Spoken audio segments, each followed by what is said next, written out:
Hello YouTube, McDurples here with something of a different video today. I like to stay in touch with what nonsense people are saying recently. And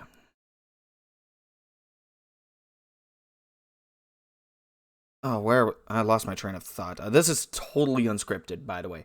So, um I'm a huge Bernie Sanders supporter, and the issue of climate change is extremely important to me, and he has a plan to get us 100% renewable energy dependent by 2030. That's just an objectively good thing, no matter how you stretch it. Fareed Zakaria, and I'm probably not pronouncing that correctly, I apologize in advance. I was watching this segment from CNN, and this guy just said some of the most misleading things that I've ever heard, and this is coming from CNN, which typically leans more left. You can see it. Bernie Sanders is, in my recommended feed. Bloomberg is trying to buy the election, etc., etc. So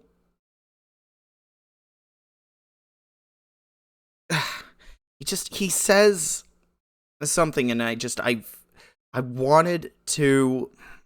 I was originally just going to do just a simple comment, but I watched further and I realized that there's just a lot more to talk about, that I felt like it would be kind of inappropriate, I guess you could say, to keep editing that comment and adding more and more.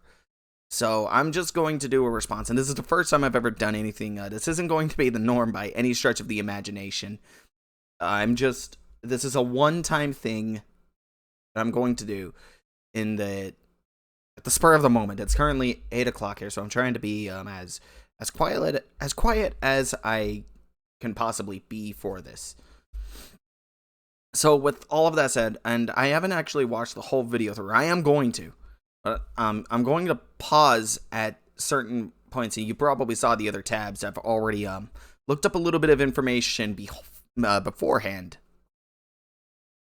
because this is by nature a fact check.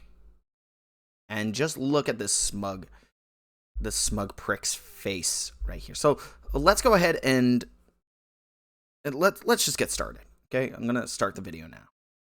Here's my take.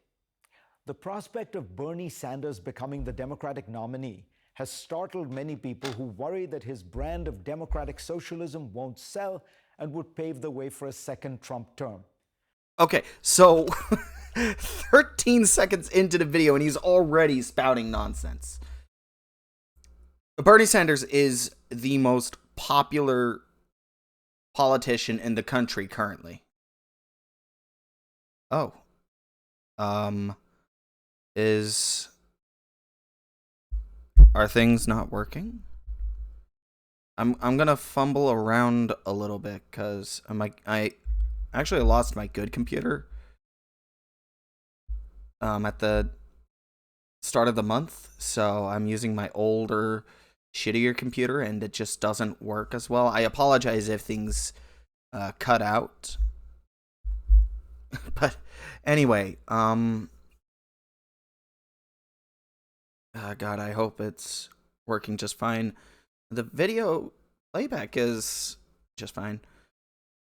But let me go ahead and just say this. Bernie Sanders is currently the most popular politician in... Tia! Get out of that plastic sack! Knock it off! I apologize for that. Bernie Sanders is currently the most popular politician in the country, and I'm gonna look it up, but I believe that Bernie Sanders is currently leading in overall all of in the country overall to be the next candidate. Him and Buttigieg are basically neck and neck. So let's see.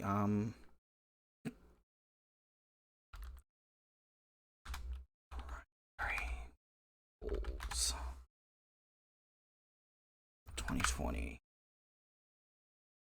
presidential primary polls. So let's go ahead, realclearpolitics.com.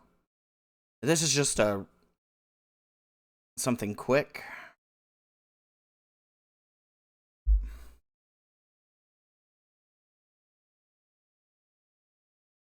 Election. So these are just in the last few months.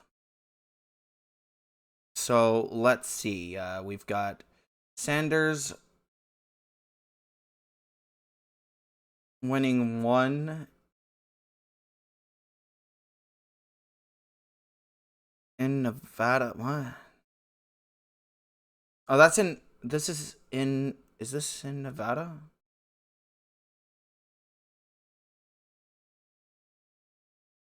Wow. Biden is winning big time in Georgia. Jesus.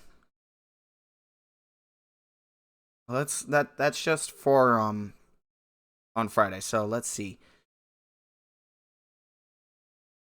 Sanders and then Biden a whole bunch of times. Then Sanders is in the lead there. Sanders. Bloomberg won Arkansas on February 11th, and this is before Super Tuesday, mind you. I upload this, and then here on February 10th, we see Sanders just swept everything in New Hampshire. And even the 2020 Democratic presidential nomination poll in Quinnipiac puts Sanders above everyone else. Buttigieg only got 10 points there. And then once again, Sanders winning every single one on February 9th in all these polls. So it doesn't seem to be much of a stretch to say that Sanders is in the overall lead. But I remember talking about this with my father, and he has informed me that it's about neck and neck with him and Buttigieg. And he and I both agreed that it's probably going to be the two of them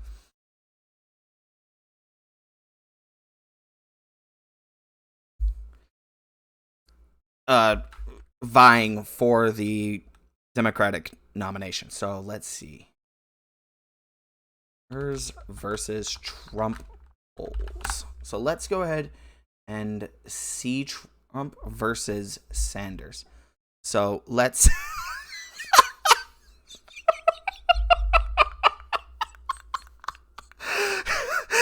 He could be more wrong if he tried. Oh my god, it's overwhelming.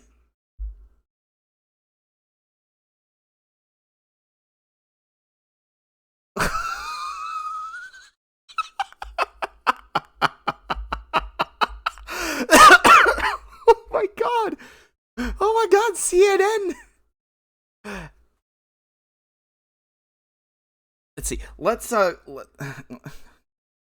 1, 2, 4, 5, 6, 7. So let's minus 7. Let's just go ahead and see for a second. So let's see. 1, 2, 3, 4, 5, 4, 5, 6, 7, 8, 9, 10, 11, 12, 13. I'm actually going to be, because these are all in this. Fuck. 1, 2, 3, 4, 5, 6, 7, 8, 9, 10, 11, 12, 13, 14, 15, 16, 17, 18, 19, 20, 21, 22. It's a good thing I've got a calculator. 23. Okay. So 95 minus 23. 95 minus 23 equals 72.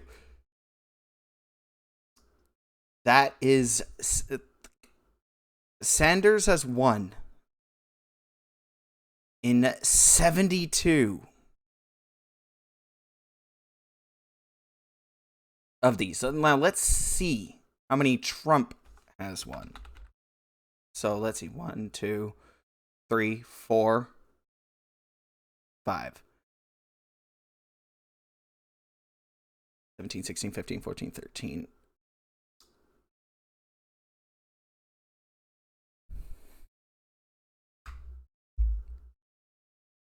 That's a difference of 59.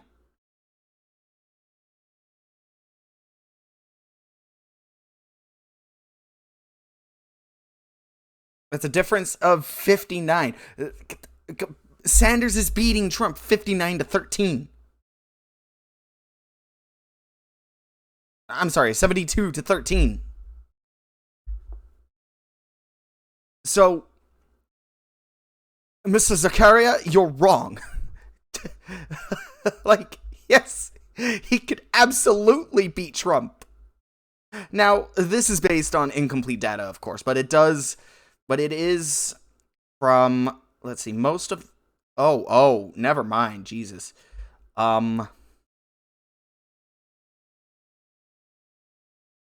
This goes back all the way to almost a full year ago. So he has been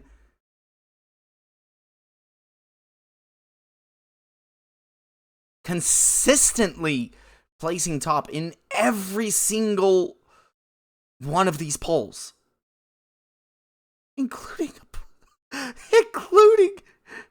most recent CNN poll. What do you mean he couldn't beat Trump?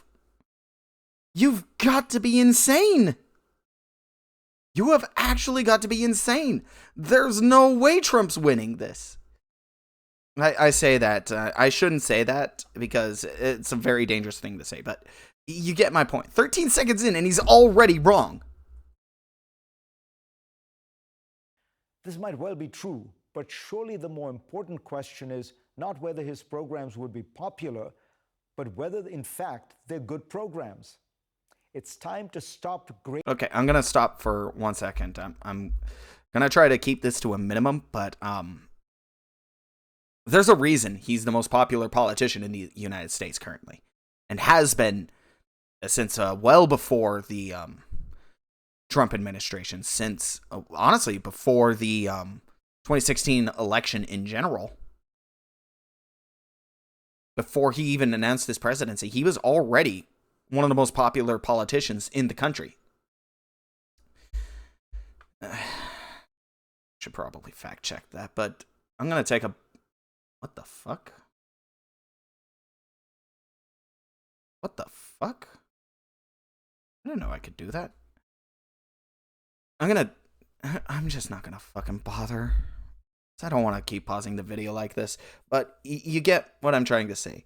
He's currently the most popular politician in the country. He's been consistently the most popular politician in the country since before the Trump administration.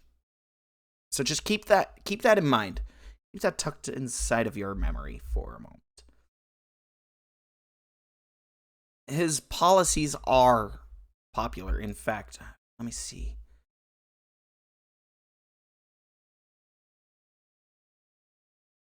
Most popular issues.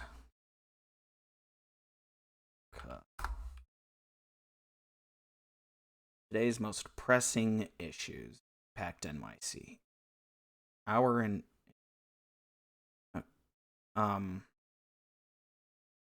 Politidice actually. America's biggest issues. What are the current issues in the United States? Popular social issues of 2020. So, let's see.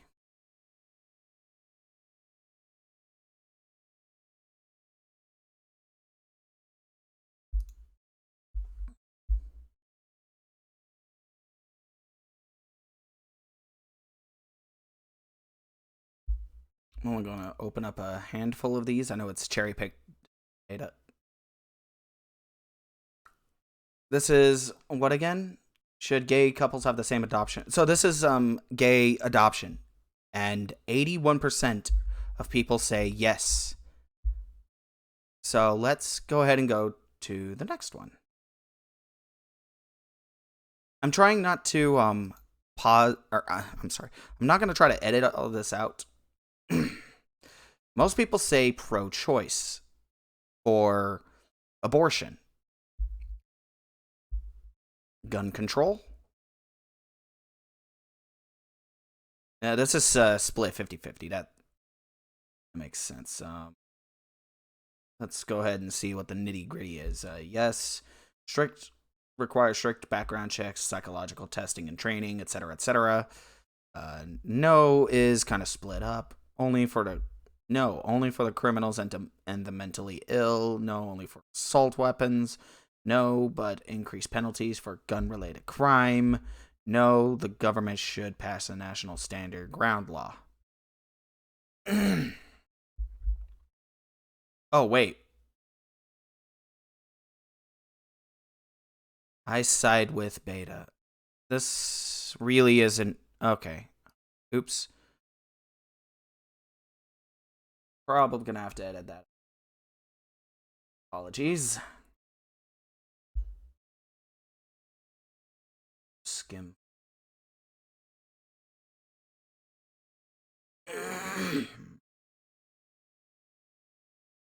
Top 10 issues to watch 2019. Okay, you know what? I shouldn't have done that.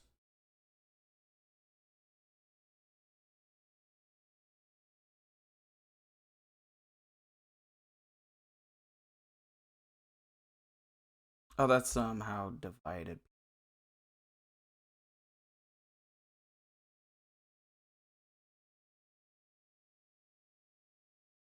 Hush. I don't trust my cat.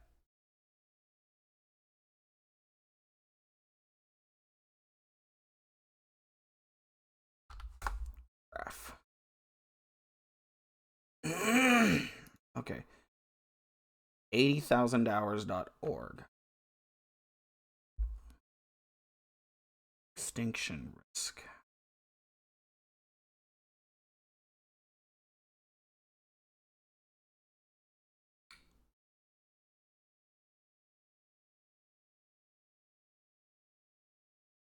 This isn't what I'm looking for.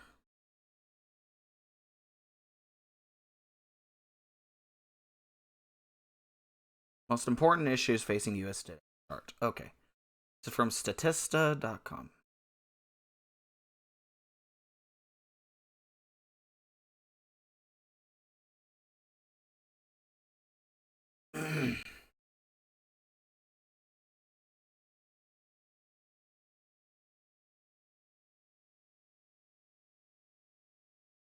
Does it say how many people they hold for this?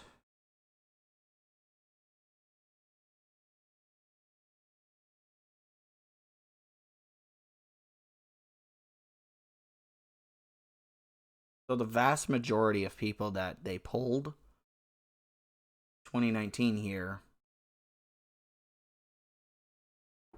said they view immigration as the most important issue. That's something I disagree with, but I don't want this to drag on any longer than it is. This is already looking to be a long video, so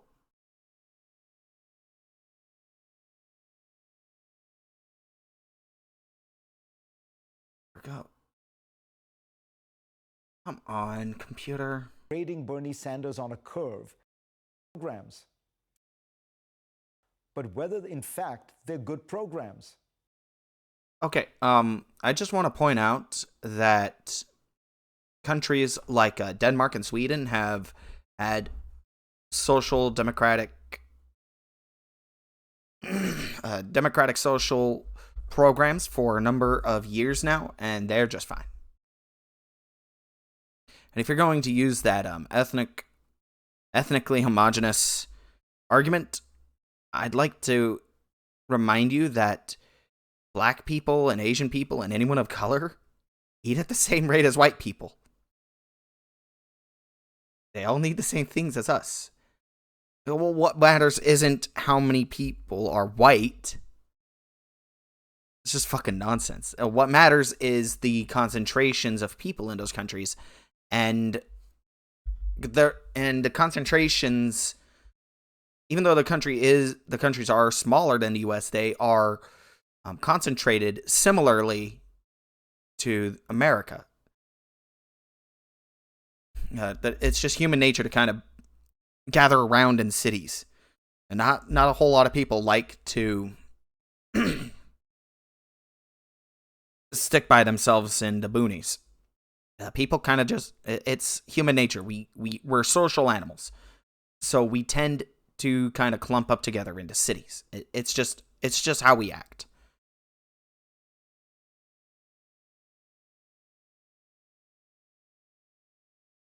It's time to stop grading Bernie Sanders on a curve.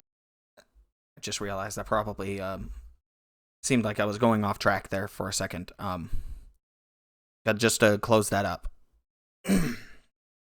Sorry, I've got shit in my throat still.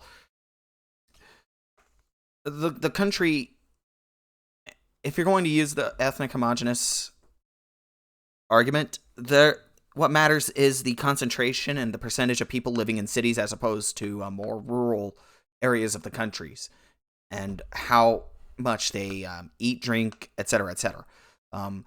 Those countries are actually doing financially better. They're not in any deficit, to my knowledge. Feel free to fact check me on that if I'm wrong.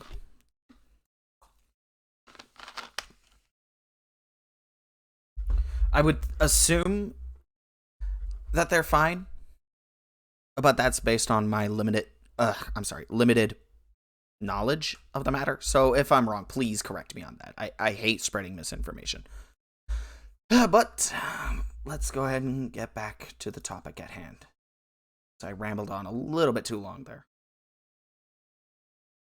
Curve and start asking what the country would look like if he were to become president.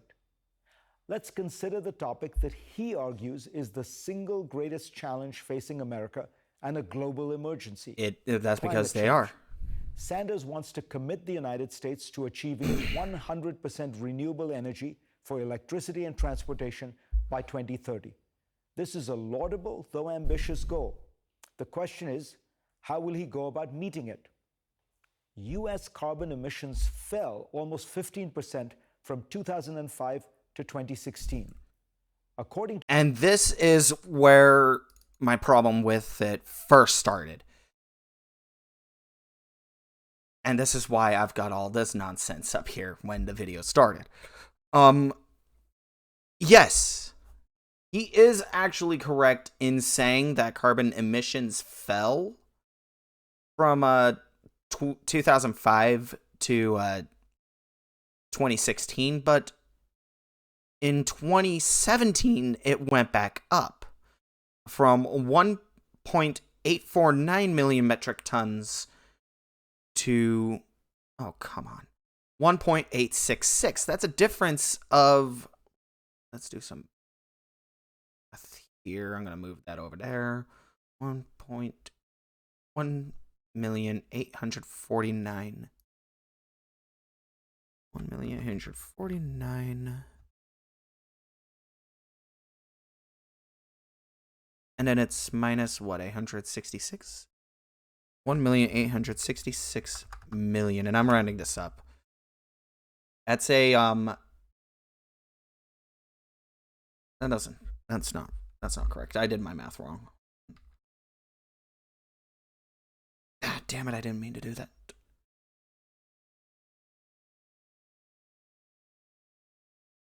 Minus 840 what? 9.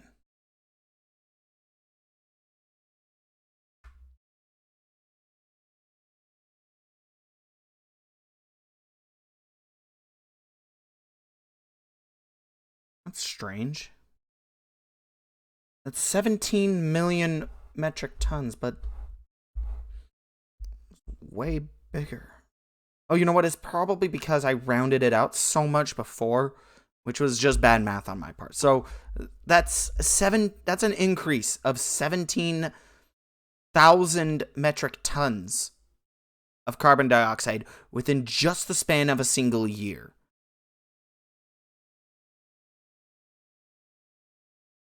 And is a high point from 2014. Oh, that's just in transportation. That is just in transportation. So let's see.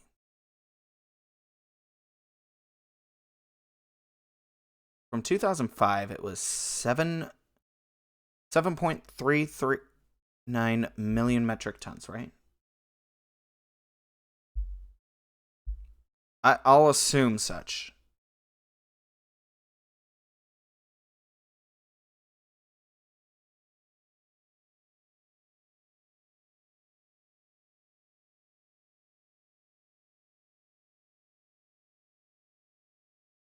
So overall,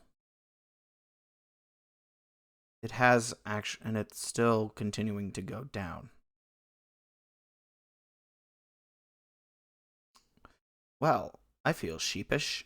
One thing to note is that my point with transportation specifically still does stand, because that is still a net gain of 17,000 metric tons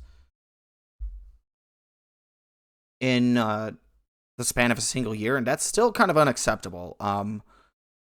Expanding public transportation and other carpooling methods, switching to more electric cars, making electric vehicles more affordable for people would definitely help curb that.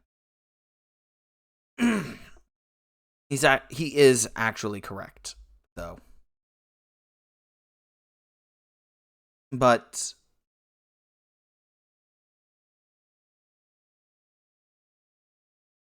I don't think that's our country. I think that's more of the rest of the world picking up our slack.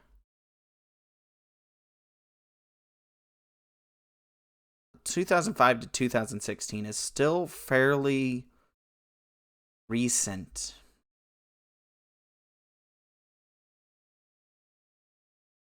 And it should be noted that from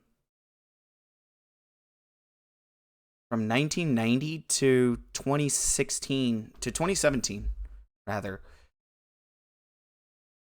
we are still more than we were in 1990, and so we are still not quite to where we need to be yet.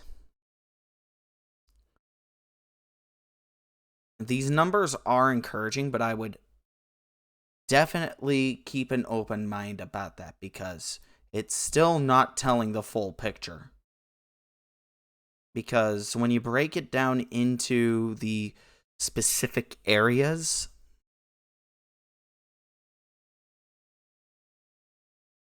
like this third table down here, industry has actually gone up by 36,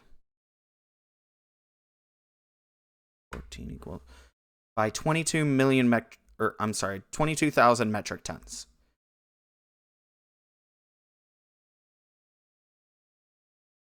And the fourth table here, I'm going to assume that's agriculture. That also went up by 1,000 metric tons. Commercial, I'm going to assume that's commercial. Then this would probably be residential, which went up about 4 million metric tons. Or, I'm sorry, 4,000 metric tons. And U.S. territories stayed the same. So while all around the country is on a downcline, the key areas where we need to tackle these things, the areas where the main source of carbon is coming from, are still not being addressed. And to suggest otherwise is being dishonest. And this is from the EPA's official website, the government's own website. So bear that in mind.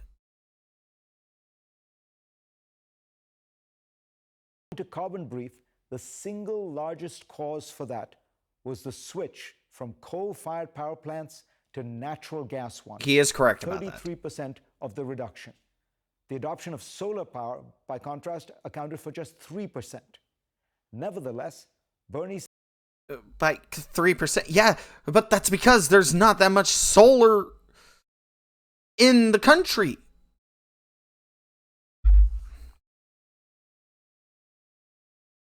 How many solar farms are in America?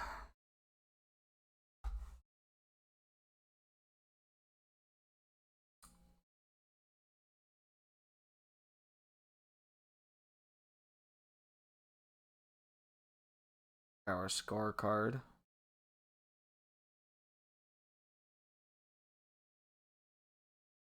That's the largest solar.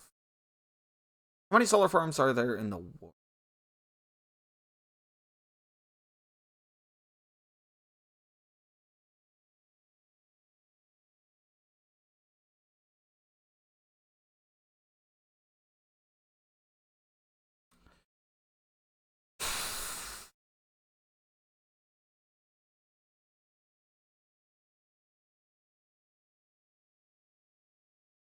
None of these are telling me the information I want.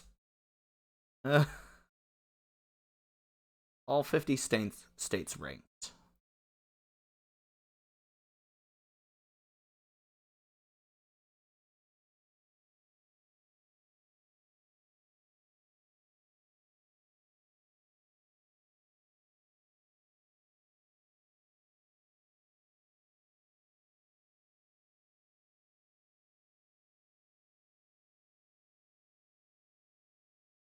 Out of 38.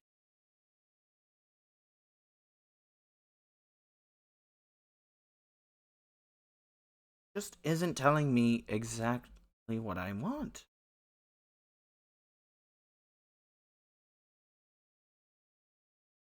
Photovoltaic power stations. Okay, here we are.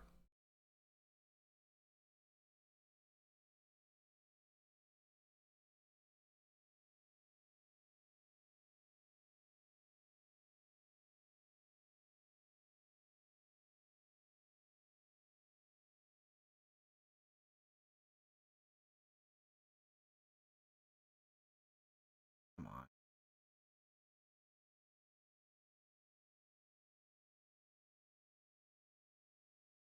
There we go. Okay.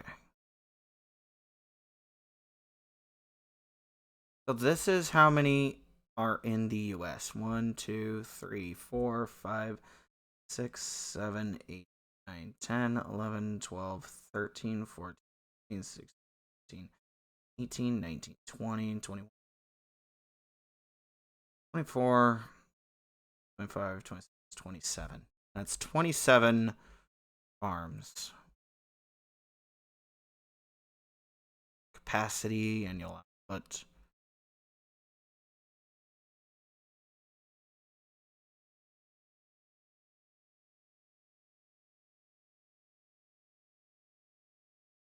California, Georgia, Texas. Okay. So there's one. I'm gonna count that as one. 1, 3, 4, 5, 6, 7, 11, 12, 14, 4 to 5, 26, 27. So there's 27 total solar farms in the US right now, accounting to roughly 30% now of energy. Now, these are typically in the south. Most are in California and Nevada, where there's a lot of sunlight. There's a number of them in the Midwest, as you can see here. And Nevada, largest in Nevada. Please don't tell me where it's at all. Silver State. What the fuck is that? California Valley Solar Ranch. So there's just not a whole lot. Now let's compare that. We've got 27. I'm gonna go ahead and jot that down here to the amount of natural gas farms. How many natural gas power plants are in the US? Other people have looked this up. That's perfect. 177 according to USA Today. There are as many as 177.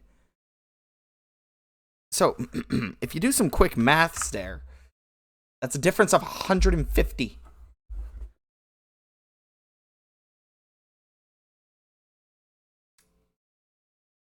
Have you ever thought, Mr. Zakaria, that the reason it contributes so little is because there's just not that fucking many? Jesus Christ, these fucking pieces of shit. Sanders is opposed to natural gas. He opposes all new fracking, and he seeks to ban it nationwide within 5 years. He also intends to shut down rapidly all gas plants. Now, wind and solar account for less than 5% of U.S. energy consumption. So his plan would require an... Again, it's just because mathematically there are less of those plants than there are of natural gas. His point is invalid. If we had more of those, we would have... we could work. In fact, there's a city in China that runs purely on wind and solar. During the day, they use the solar panels to charge to power their battery, to charge a set of batteries, and then they use those batteries and wind turbines during the night.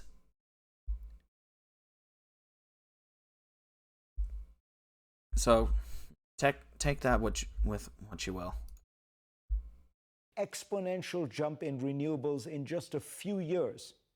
And even if that happened, it would be extremely difficult to replace gas as a source for electricity. You see, yes, solar and wind are intermittent sources, so they require a backup source in order to provide electricity to homes, offices, and factories 24/7. I'm going to just point this out here real quick. He is right. These are intermittent sources. Again, that city in China uses a combination of wind and solar in order to power their city by charging batteries during the day and then using those to power themselves at night alongside wind. Now, that's something we could do, but you know what isn't an intermittent source?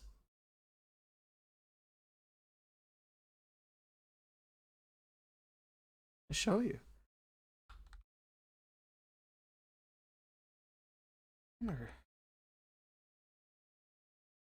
Geothermal power plants.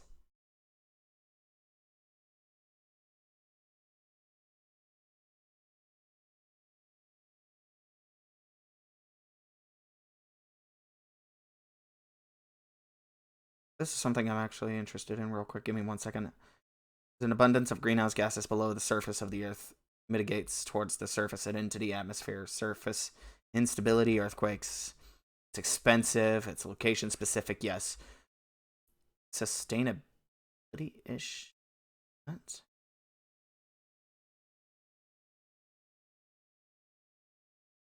Hold on. Yes, it is expensive. Geothermal is definitely a pros of geothermal energy. Considered environmentally friendly and does not cause significant amounts of pollution. Reservoirs are naturally replenished and therefore renewable. It is not possible to exhaust the resources because the power is coming from inside of the Earth. So as long as the Earth remains active, It's an indefinite amount of power, basically. Upper estimates show a worldwide potential of up to 2 terawatts. How much is two? How much power is a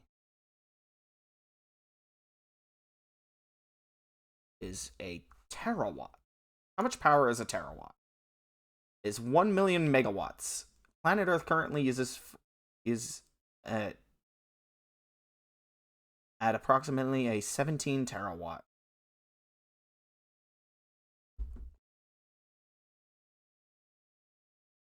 Damn it, Quora.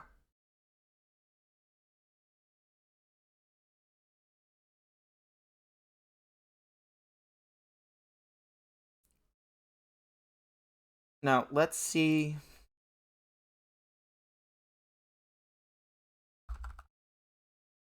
What could you power with 1 billion watts?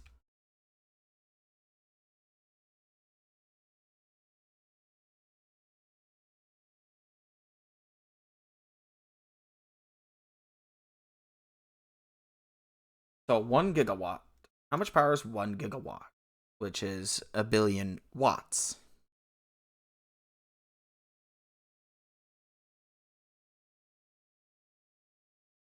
Come on.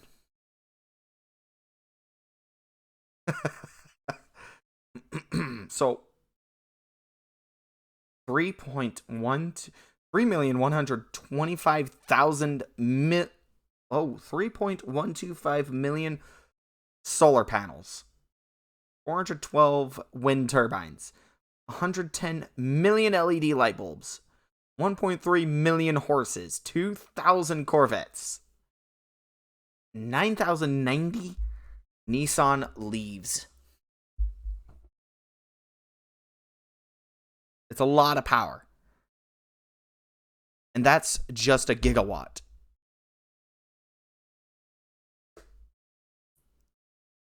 Think about that for a second.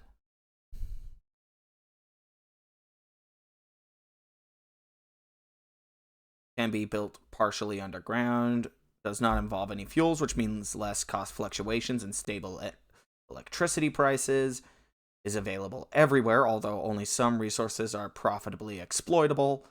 Recent technological advancements have made more resources exploitable and have lowered costs. There are some minor environmental issues associated with geothermal power. Geothermal power plants can, and in extreme cases, cause earthquakes. So, that's a pretty big one. There are heavy upfront costs. Yes, that is true. Most resources are simply not cost competitive. Thermal power is only sustainable if the reservoirs are properly managed. Do they really cause earth?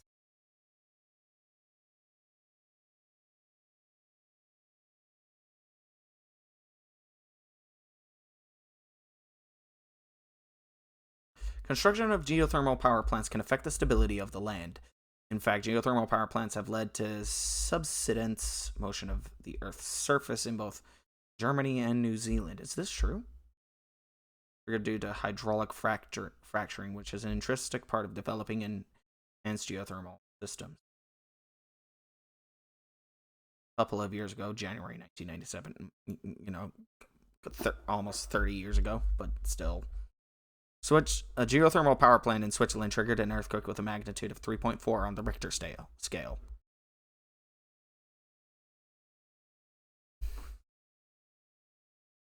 Average earth wake magnitude in California.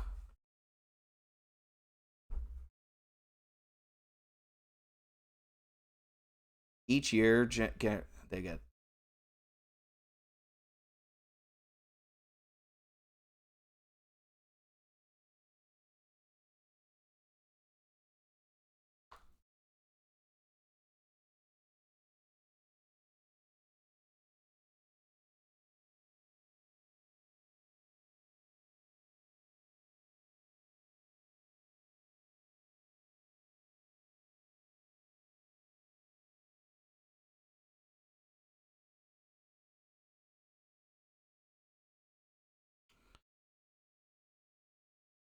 Those earthquakes wouldn't even be enough to cause any significant damage.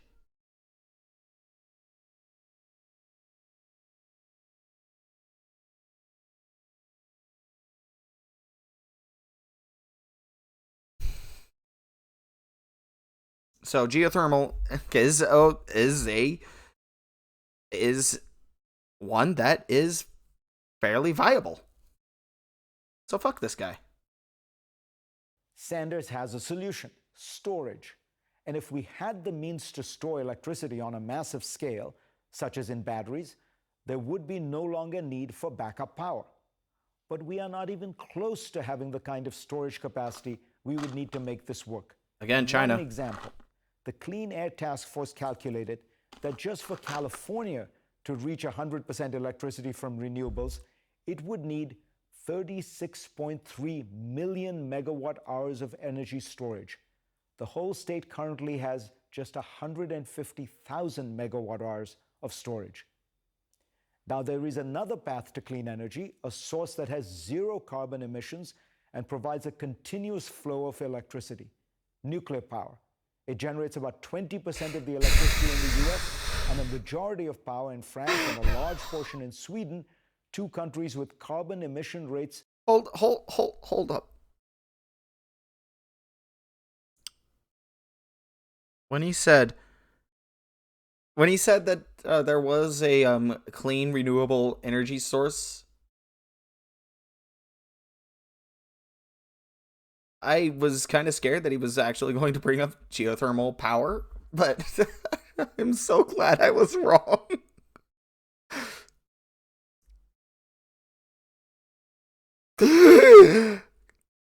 Nuclear power isn't renewable. What do you think uranium is?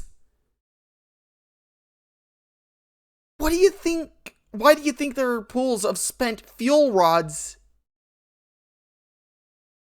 in these power plants to cool down? It's because they're spent. They can't produce any more power. That is not a renewable energy. Now, granted, they are cleaner energy as long as they're maintained properly. Nuclear is a fairly viable alternative to natural gas. A single nuclear power plant does way more than many natural gas plants could ever do in a year. But the problem is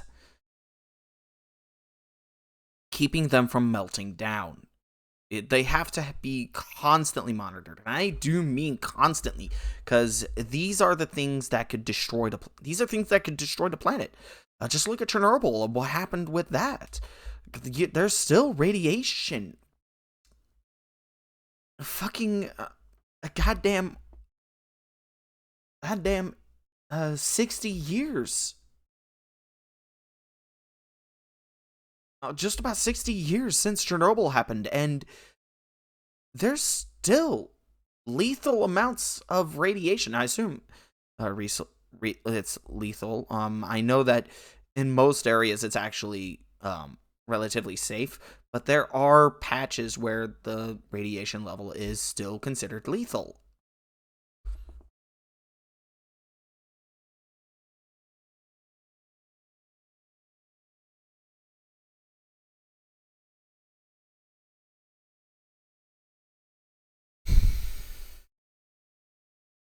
God damn it, Zakaria. That are among the lowest per person in the industrialized world. But Bernie Sanders opposes nuclear power.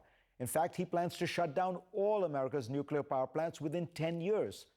That's probably a good thing. Again, while they are technically environmentally clean and they don't cause any carbon emissions, the thing that you see in the image there, right here, is all steam. It's not like smoke. It's just a water vapor. But still. Oh my god. This guy's a fucking liar. He's not lying technically, But he is only presenting half the arguments here. He's not showing the full information.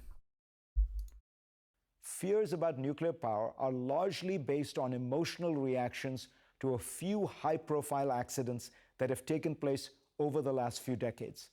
Such anxiety ignores the millions of people who die each year due to fossil fuels.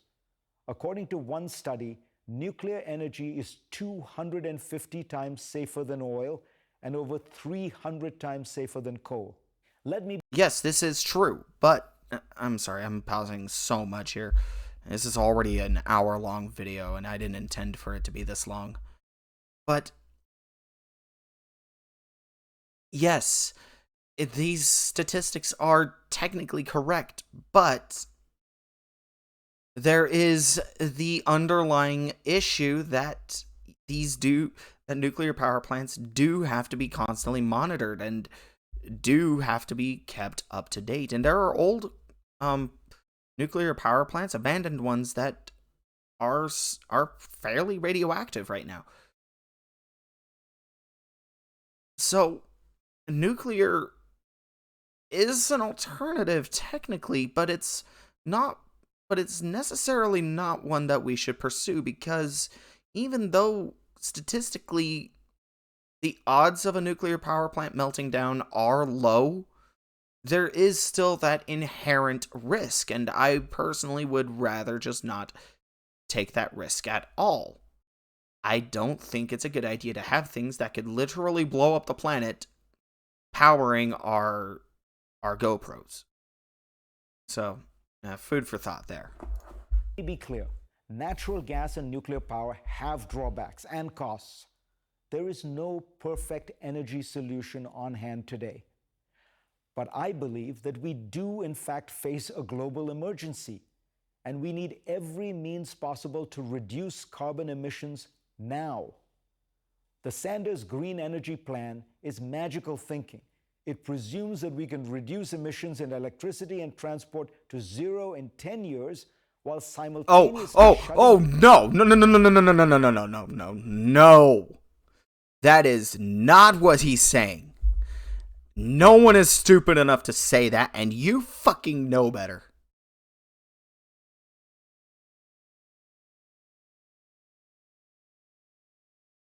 It's not that carbon emissions would go to zero in 10 years. There's a reason. It's purely so that we switch purely to 100% renewable energy sources.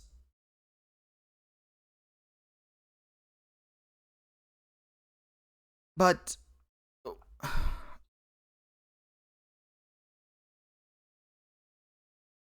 cars exist. You do realize that if we stopped burning all this natural gas and used it instead for our cars, our vehicles, gas prices would actually drop by quite a substantial amount. Of course, you didn't think about that.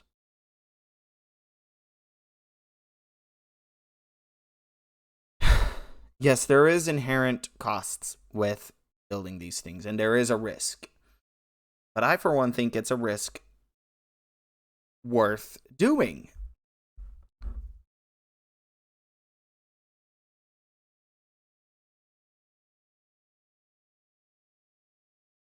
I just make sure I'm not misrepresenting him. It's magical thinking.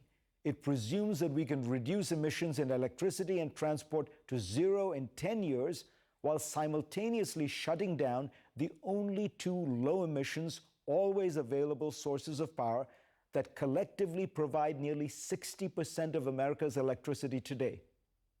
And that makes me wonder, is the real problem that Bernie Sanders will lose or that he might win?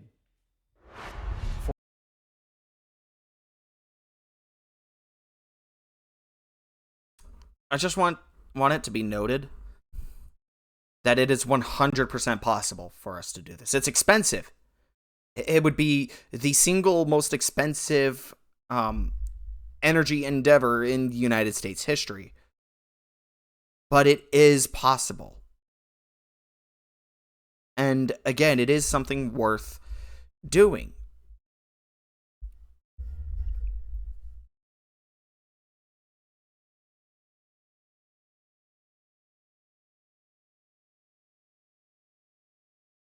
Would we go to absolutely zero carbon emissions in 10 years? It's hard to say.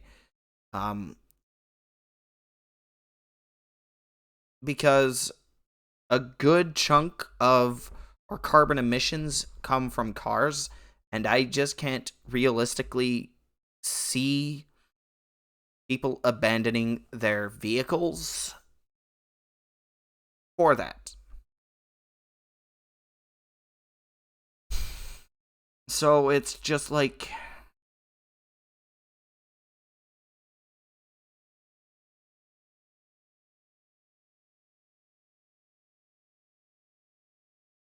I don't fucking know, man. It's some serious nonsense. He really should know better than to use that kind of argument.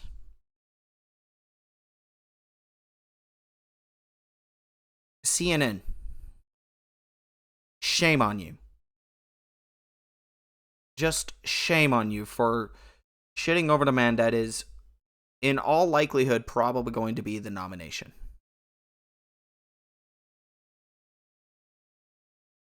And you can actually see it in the comments. Let's scroll down to the comments here real quick. Here comes Bernie. Every time they attack him, he gets stronger. They don't know how to stop him without Lee Harvey Oswalding him.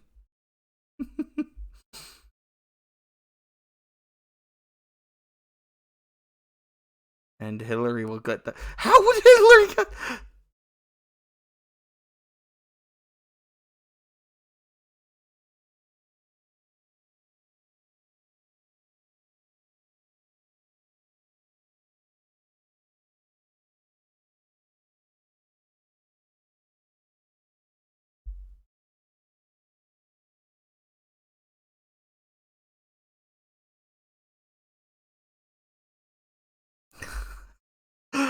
Oh, I love the Bernie denier. So, anyway, to summarize, he is technically correct on everything he said, but he's only showing you part of the story, and that is part of the trickery. We can do these things. We can become renewable energy dependent.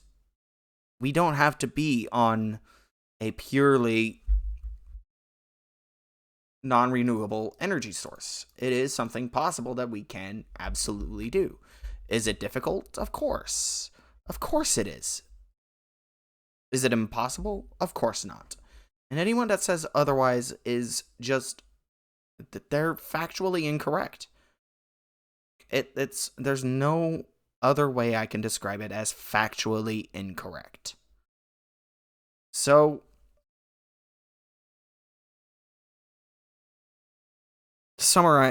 let's keep summarizing. We can switch to renewable energy.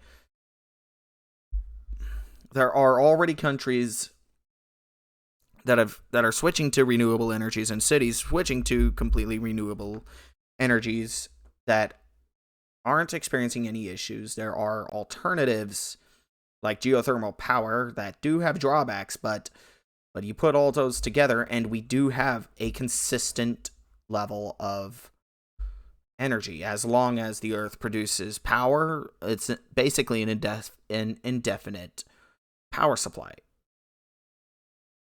feel like there was one other point I made. I just can't remember what it is now, but regardless, this has already been an hour of me recording this. So if you enjoyed watching this for whatever reason, please subscribe. I'm not gonna do this too terribly often, but I really felt like I had to call Fareed Zakaria out for his bullshit, for his blatant cherry picking And you might, the only thing, the only issue that I have with myself with this video I'm making personally is that I was only able to show the increase for 1 year, from 2016 to 2017. And that's because I couldn't find anything newer than that. That's the most recent information I was able to find. And so that's the reason why there wasn't anything else. Now, if you watch this and there's anything I didn't represent properly, please call me out on it, because I really don't like spreading misinformation. So if I'm incorrect on anything, and I, in all likelihood, probably am, then please let me know on it, and I will do my best. If there's enough, I will probably make a follow-up video for this. But regardless, Bernie 2020, in all likelihood, it's happening. Bye.